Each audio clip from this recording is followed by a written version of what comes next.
Across the vast expanse of time, mythologies have forged the world. From the depths of chaos to the flames of distant realms, every culture has woven tales of gods, heroes, and celestial wonders. Welcome to Myth to Myth, your mythological portal. Subscribe for more epic journeys. Visit mythtomyth.com and discover all our products. From the silent depths left in chaos's wake, Gaia rose, a colossal presence of earth and stone, her body the first foundation upon which stars would one day blaze. Yet within Gaia pulsed a yearning, to be encircled, to feel above her a vault of shimmering stars to cradle her valleys and crown her emerald slopes. From that hidden desire arose Uranos, a vast dome of constellations unfurling across the black void, his breath weaving unseen winds, his radiance casting rivers of silver light upon Gaia's fertile skin. Far below all things, Tartaros loomed, a yawning chasm, silent yet patient, destined to become the prison of gods and monsters alike. Thus began the first cosmic longing, and from it would be born the Titans and the silent shadows of rebellion. The surface of Gaia shimmered in emerald tones, veined with rivers lying dormant beneath the crust. Around her loomed the Aurea, towering mountains she had borne alone, their peaks crowned with the hush of eternity. Beneath her, Brontes slumbered in hidden seas, an ancient presence waiting for tides yet unimagined. But even as Gaia exhaled strength and solitude, a yearning pulsed deep within, a longing for something grand enough to span her horizons, to wrap her body in radiant light. Above her stretched only the void, dark and silent, as though the universe itself held its breath. Gaia gazed into that abyss, feeling both her sovereignty and her loneliness pressing upon her like the weight of unseen stars. From the silent depths of Gaia's yearning, silver light began to gather, curling like mist along the unseen contours of the void. Threads of brilliance wove together, forging a colossal canopy of stars where once there was only shadow. Thus, Uranos emerged, a vault ablaze with constellations, each star gleaming like a jewel upon midnight velvet. His presence filled the void with a luminous tide, breathing life into a realm that had known only silence. Breezes unfurled from his radiant form, rustling phantom forests and whispering over seas still unformed. The glow cascading from Uranos fell across Gaia's slopes, tracing rivers of silver and revealing hidden primordial marks etched into the bedrock of her body. Where his light touched, the earth pulsed as though awakening from a long slumber. This was no mere vision, but the birth of the sky itself, a partner vast enough to crown Gaia in celestial wonder. Gaia lifted her gaze and found Uranos towering above, a tapestry of stars flowing across his endless form. Their eyes, though neither possessed mortal faces, met in a silent exchange filled with curiosity and power. Uranos stretched luminous fingers of starlight downward, brushing the peaks of the Aurea and stirring the slumbering depths where Brontes rested. Electric warmth coursed through Gaia's veins, sending ripples across her plains. Mountains trembled as though eager to touch the heavens. Rivers hidden beneath her crust quickened, shifting paths unseen. In that suspended moment, earth and sky beheld each other fully for the first time. No words passed between them, only a hush, thick with promise. It was the prelude to the Hierogamy, the sacred bond poised to shape the very laws by which all future existence would be measured. Uranos drifted lower, his radiant form folding slowly toward Gaia, like a sky preparing to embrace the world below.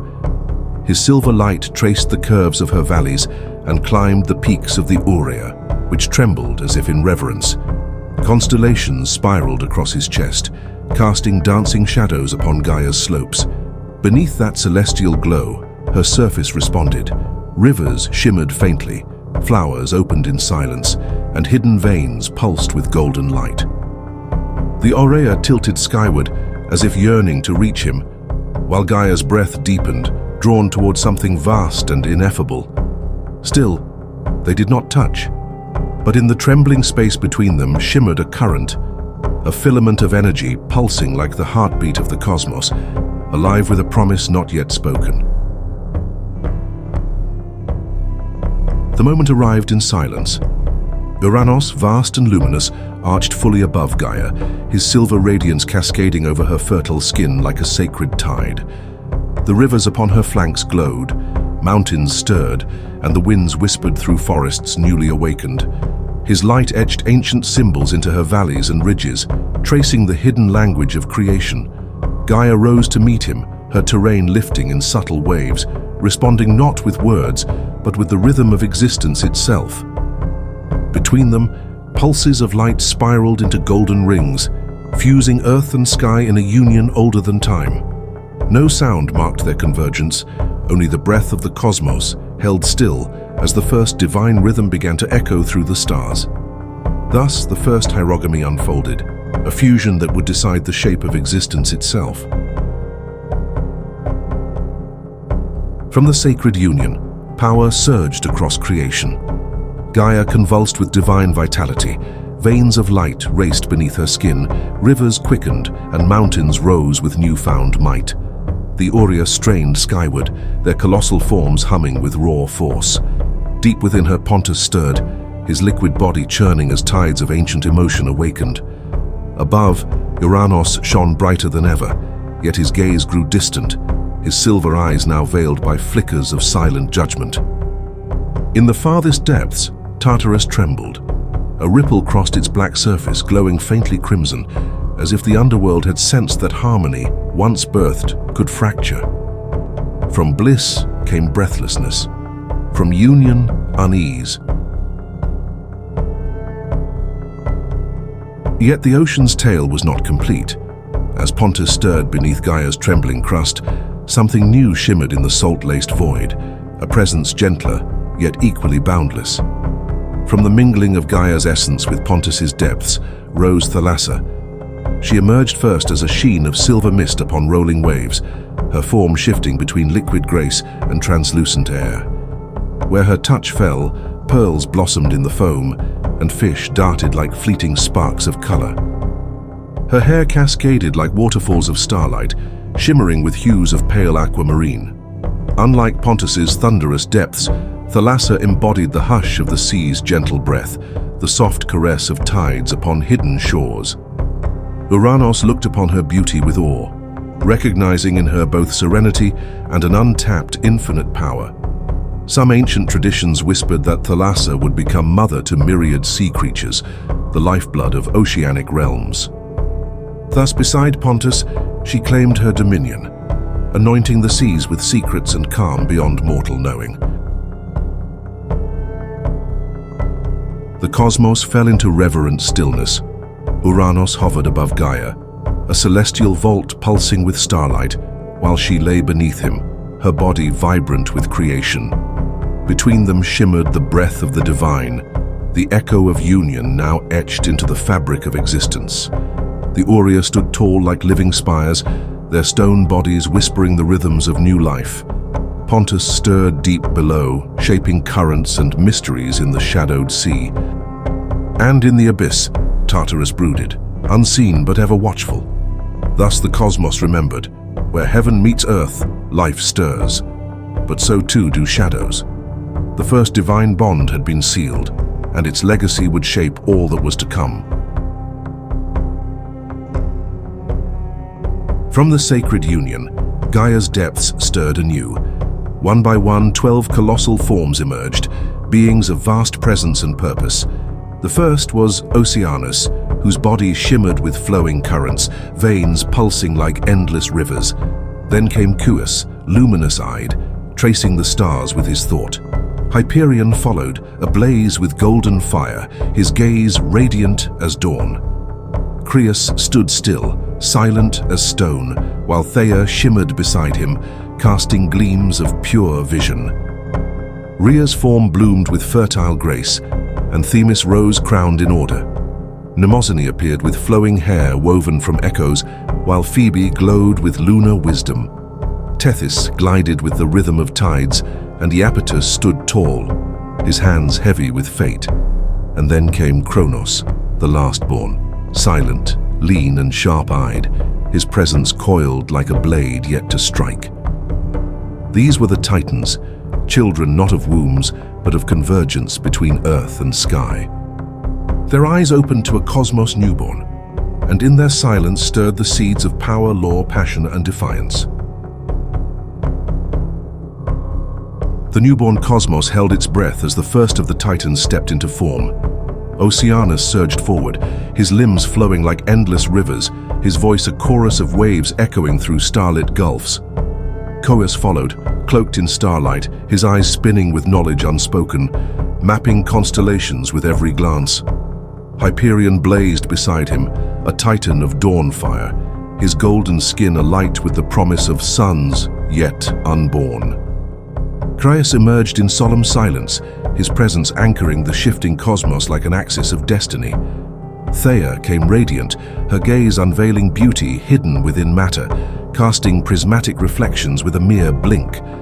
And beside her stood Tethys, calm and profound, her aura pulsing with the rhythm of primordial tides. These elder six bore no weapons, yet within each pulsed the essence of realms to come: light, order, vision, knowledge, water, and silence.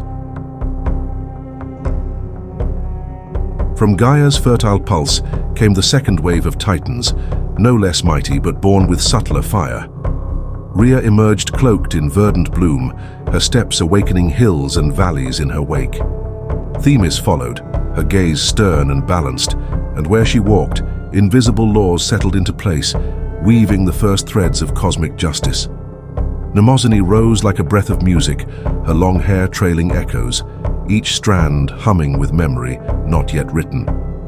Phoebe appeared radiant in quiet strength, her silver glow mirroring Uranus' stars, yet her wisdom deeper than light.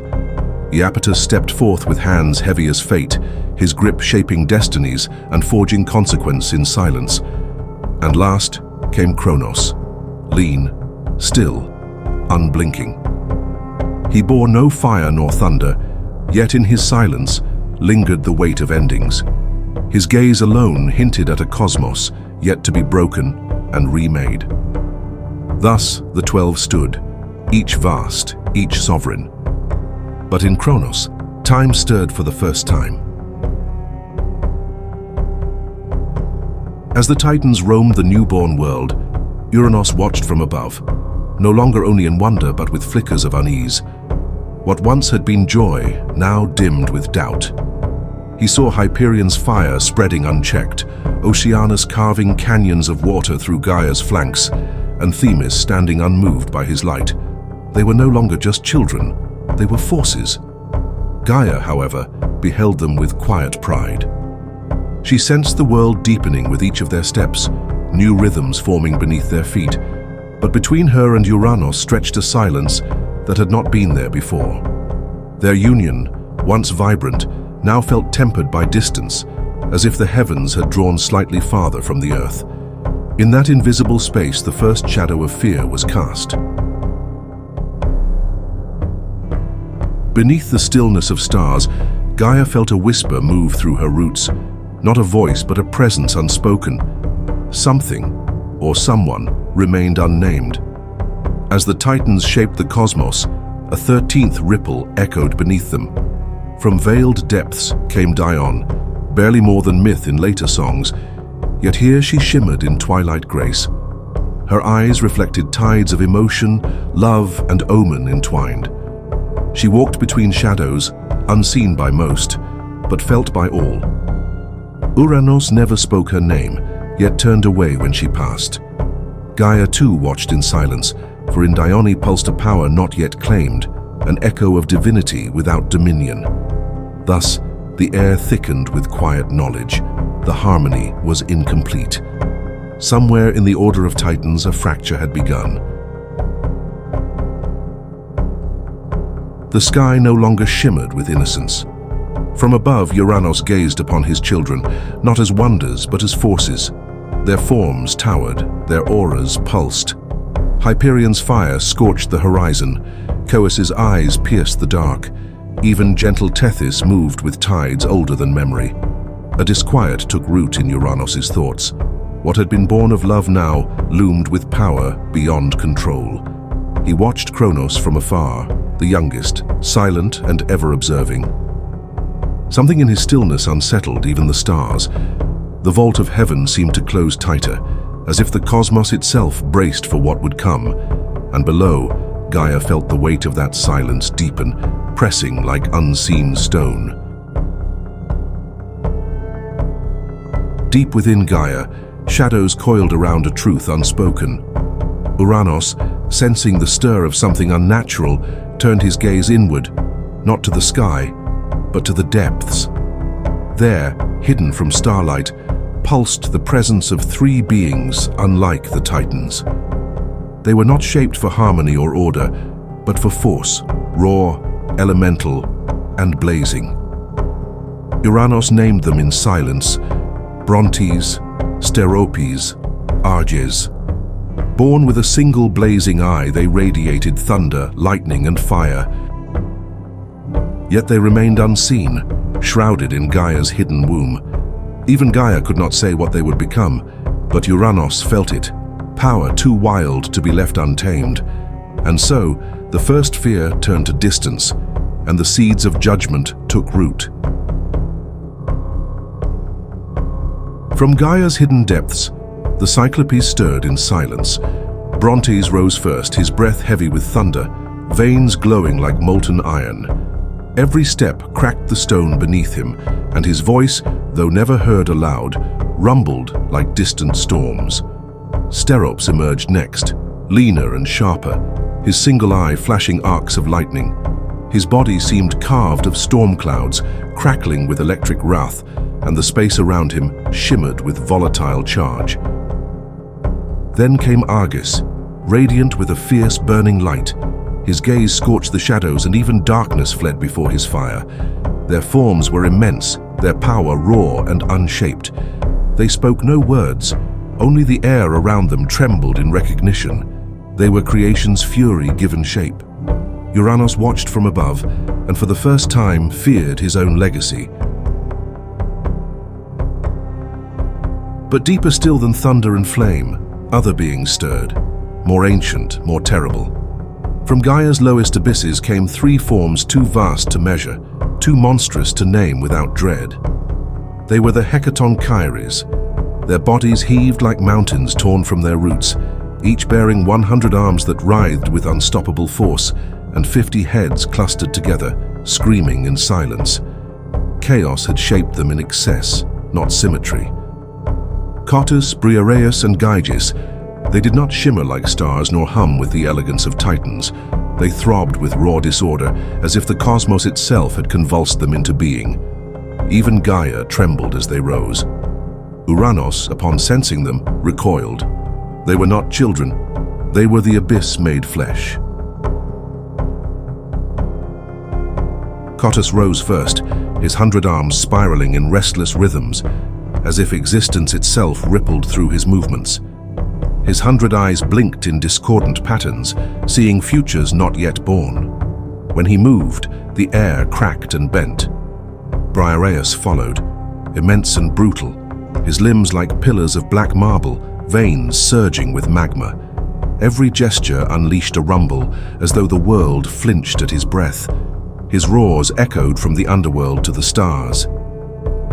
Then came Gyges, wrapped in a storm of motion. His hands struck the earth and sky alike, each action mirrored across his countless limbs. The firmament itself recoiled. They were not simply many-limbed, they were many-willed, and none bowed to heaven. Where the Titans brought balance, these beings shattered it. Gaia felt the shift, not in her surface but in her soul. What had once been creation's joy now carried weight and consequence. Her womb held both beauty and terror. The Titans brought order, but the Cyclopes and Hecatoncheires exhaled raw, untamed power. Uranos no longer descended with wonder. He hovered at a distance, silent and cold. His silver eyes watched the shadows now, not the light. Gaia reached toward him, but the sky no longer reached back. Within her a tremor pulsed, a whisper of warning without a name. She had birthed all from love, yet felt herself becoming a prison. The stars above blinked slower, as if destiny itself had begun to hesitate. The harmony born from earth and sky began to fracture. Mountains groaned, their peaks splitting with unseen strain. Forests fell silent, and rivers twisted from their beds as if seeking escape. Deep beneath, Brontes churned, casting black foam into the air. Beside him, Thalassa no longer flowed in serenity. Her tides surged in sudden swells, the silver veils of her form breaking into waves of silent fury. Even the sea's calm knew the sky was no longer a friend. Even the stars once steady above Uranos shimmered with irregular rhythm. Gaia felt every shift, each crack, each silence. The Urea whispered dissonant songs to the heavens. The winds no longer danced, they fled. Something ancient had been disturbed, not by war but by rejection. Uranos hovered higher now, almost unreachable. What had once embraced, now oppressed. And Gaia, for the first time, felt the ache of being abandoned by the very sky she called forth. Uranos drifted far above Gaia now, more observer than partner. His eyes searched the world below, not for wonder but for threat. The Titans stood in calm order, but it was the Cyclopes and Hecatoncheires that haunted his gaze. He saw fire in Arges's stare, chaos in Briareus' breath. A thought, cold and cruel, began to form. Perhaps not all children should walk beneath the stars. Far beneath the surface, Tartaros stirred, its black breath seeping upward like a promise. Gaia heard nothing, yet felt everything. Something within her recoiled. She had birthed marvels, but now the sky weighed her womb like judgment. Between constellations, Uranos' silence deepened. The heavens no longer sang. They plotted. Uranos descended once more, but the warmth was gone. Where once he had wrapped Gaia in radiance, now his vast form pressed against her like a weight of stone. His starlight no longer danced. It pinned. The union that had birthed wonder now shackled its source. Gaia's valleys no longer rose in joy. They sank beneath his pressure. The Urea trembled, uncertain whether to rise or crumble. Even Thalassa's tides receded, as if recoiling from a sky grown cold. Tyranny spoke no words, but his silence ruled like iron. From above he cloaked Gaia in endless night. It was no longer a lover's embrace. It was a vault sealing away the divine. The pressure deepened. What once was embrace had become a suffocating force. Gaia's crust groaned beneath Uranos' endless weight, her roots fracturing with strain. Valleys sank, rivers slowed, and the Aurea cracked along their peaks. Deep within, Brontes stirred restlessly, casting whirlpools that shattered seabeds. Thalassa's tides swelled in bursts of violence, then fell into silence, as if unsure whether to rage or retreat. Gaia did not scream. She endured. But her silence was not peace. It was resistance forming. Every stone in her body trembled not from fear, but from awakening. She had given life to stars and storms. Now she felt herself giving birth to something else. Resolve. Uranos hovered lower now, no longer out of affection but surveillance. His silver gaze swept across the Titans, beings of awe, yet increasingly alien to his will. Oceanus flowed beyond bounds, Hyperion burned too brightly, and Themis' gaze unsettled the stars. But it was Kronos who stood stillest, eyes sharp and unreadable. He did not tremble beneath his father's stare. He did not bow. Gaia watched him too, feeling something different in the stillness of her youngest. Uranos saw it as well and paused. No words were spoken, but tension coiled in the space between sky and sun. For the first time, the heavens hesitated before their own blood. Above the darkened world, Uranos drifted into a trance of dread. The silence of the cosmos warped around him. He saw not with eyes, but with fear, glimpses of blazing eyes piercing his vault, arms too many to count breaking through the soil, screams echoing from the depths of Tartaros. Briareus, Cottus, Gyges, their names unknown but their shapes etched in his panic. The Cyclopes burned in his vision, one-eyed flames of storm and fire. Her future unfolded before him, one where his rule shattered not from outside but from within. He clutched the stars tighter, veiling them behind clouds of uncertainty. Below, Gaia stirred, but Uranos no longer saw her. He saw only threat, and in that fear, he conceived a cruel necessity. Deep beneath mountain and ocean, Gaia withdrew into stillness. Not out of defeat, but contemplation. The weight of Uranos no longer pressed her alone. It pressed against creation itself. The Titans stirred in confusion, the Cyclopes growled in their sleep, and the Hecatoncheires' dreams thrashed with unrest. Gaia felt it all, every tremor, every tightening root. She did not speak, but within her, something crystallized. Uranos had turned from partner to jailer. What had been love now suffocated life. She gazed upward one last time, and the stars did not blink. No omen came, only certainty. This would not endure. She would not strike yet, but her womb no longer bore obedience. It bore resolve. Without warning, Uranos expanded across the heavens. Stars vanished, constellations bled into shadow, and the sky became a seamless vault of night. No longer a lover, Uranos became jailer, vast, cold, immovable. His body pressed down upon Gaia like a lid over flame, smothering creation's breath. Below, Tartarus pulsed faintly, its silent depth sensing the change, the pact unspoken between tyrant and abyss. Even the Urea grew still, and Thalassa's tides froze in uneasy quiet. Gaia did not cry out. Beneath that cosmic weight she endured and she watched. Love had become a chain, and the underworld stirred, awaiting the price. The cosmos held its breath. Uranos reigned above in shadowed silence, unaware that beneath him, destiny coiled like a buried root. Gaia, though pressed beneath night, stirred with a force beyond creation. She no longer only bore life, but resistance. In her depths, something new began to take form, not a child, but an idea. A shard of thought as sharp as the stars he tried to hide. Adamantine, unbreakable. The shape of rebellion, still unnamed, but inevitable. The Cyclopes stirred in their dark prison, and the Hecatoncheires trembled in restless sleep.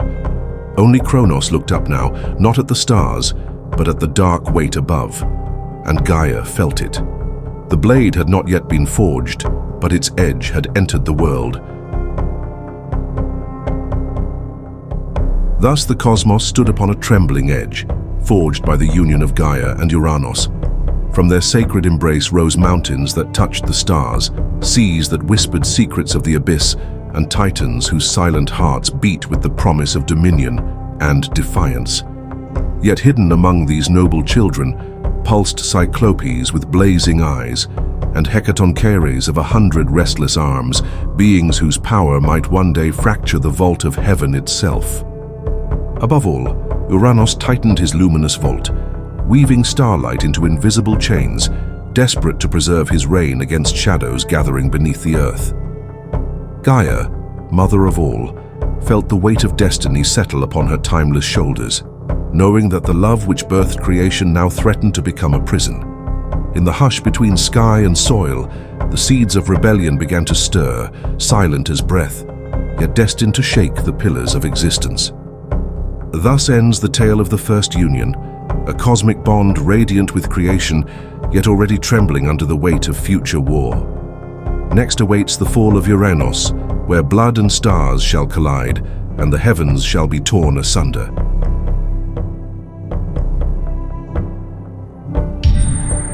Subscribe for more epic journeys.